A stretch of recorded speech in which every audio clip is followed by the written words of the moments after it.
Guys, it's Zetsui from ShiGig coming at you. So today I want to talk about the new February 1st restrictions that are now active because as of today it's February 1st when I'm recording this video. What it has in the meta, what has impact on the decks that they affect, the clans, what to be looking forward to, and like example. So of course I have since today the Odysseus has been limited to two. So you can on Aquaforce or any deck you can play only two Odysseus. So that really slows down ripples and kind of hurts them.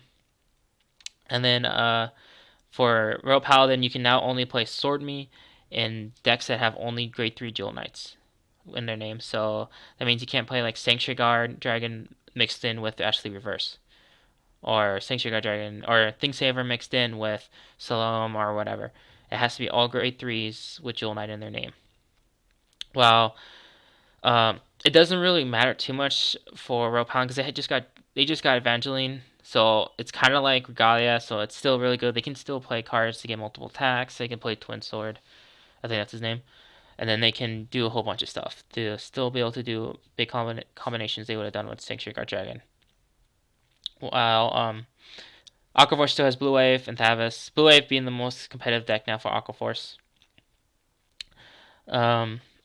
So also a quick tip: if you guys play in Cardfight area, if you want to hide your starting Vanguard, you can soul charge it because that way your opponent can't take a look at it and you can't like move it out. It's still there until you ride and you can call it from soul. But the reason you can do this, I say you can. That's a good idea to do this is because if your opponent already while he's drawing his hand and mulligan, and he sees your starter, for example, if your opponent's playing Gear Chronicle and you're playing like something like Aquaforce, you see your opponent's playing Gear Chronicle, you'd be like, okay, he's playing Gear Chronicle. The deck sucks at early game. They don't have. You can play the Grade 2 game and be able to push them while they won't be able to do much because all their effects are GB1, except for one card that's on call. I think there might be another one, but other than that, they don't really have anything early game. So you might as well just go, okay, I'm just going to try and get more Grade 2 so I can put a Grade 2 rush in. Maybe go for some titles, so or Fulvus plays Grade 2 and stuff. Other than that, it just helps you out so that way it's more realistic because in real Vanguard, like in real life, when you play, you're not gonna have your Vanguard face up. You're gonna usually keep it face down. So when you stand up, it'll be more like more realistic. Realistic. Besides that, let's go into like what's the best decks now to play for Aquaforce and Royal Paladin. For Aquaforce, the main best deck is Blue Wave. Then it's gonna probably go Thavis and then Ripple because Ripple still can do stuff. You probably just have to play like the Legion build or like a more Lambros play type build because you'll probably be playing more Tidal Souls. You'll probably be dropping Turtle because Odysseus is not as common to use anymore since you only have two, or you can keep abusing him as much. And you can start focusing on your Grade 3 gameplay because your Grade 3 gameplay is not bad. Your Legion and your strides aren't bad, so you have a lot of good stuff there still. So it's not bad. It's just not gonna be the strongest anymore. Blue Wave can easily come back, easily make good plays. Has Tetra Boil to restand. You have Lambros plays. You have a bunch of stuff that you can get into that's really good. You can also play, if you want to go even more rush, you can play the Thavis Stride and stuff. So you have a lot of options here. As for like Royal Paladin, your number one deck for that deck now is going to be Jewel Knights. It's going to be like something like Ashley Verse comboed with the Legion, or regular Ashley comboed with the Ashley Reverse, or a combo with Salome. Like the Jewel Knights has a lot of good support that they can now use.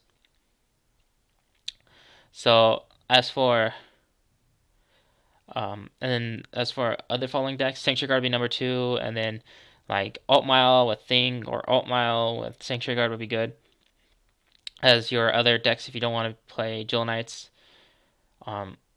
pretty much those are what you have to offer. It's not like a big hit they hit that the restriction did because Ripples were already going to start losing some favors because of Chaos Breaker Dragon.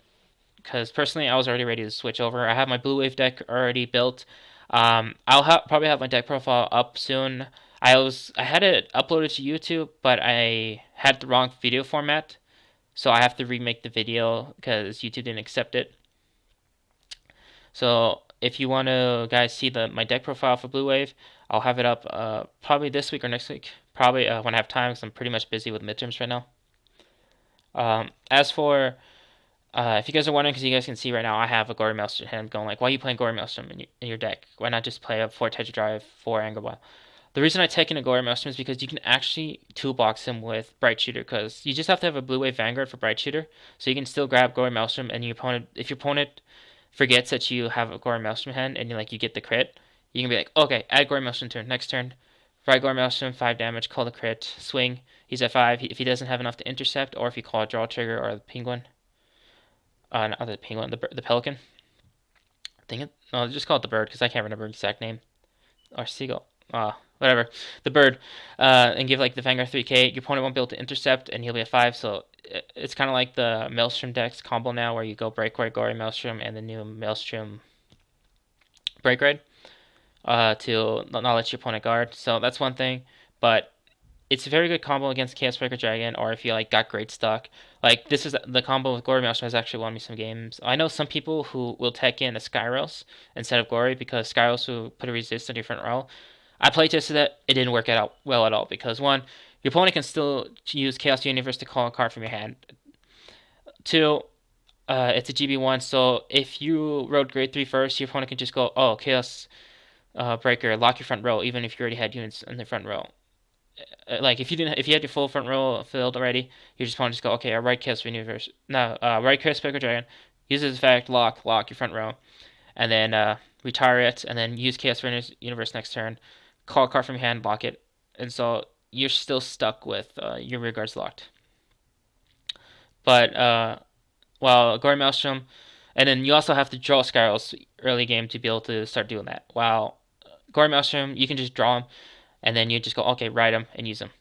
And you still got it. And even if you ride Gory Maelstrom, you have a lot of stuff to use. You can still use your Lambros plays. You can still use all your other strides except for Anger Boil, because not Anger Boil, but Tetra Boil, because Tetra Boil you have to have a Blue Wave heart.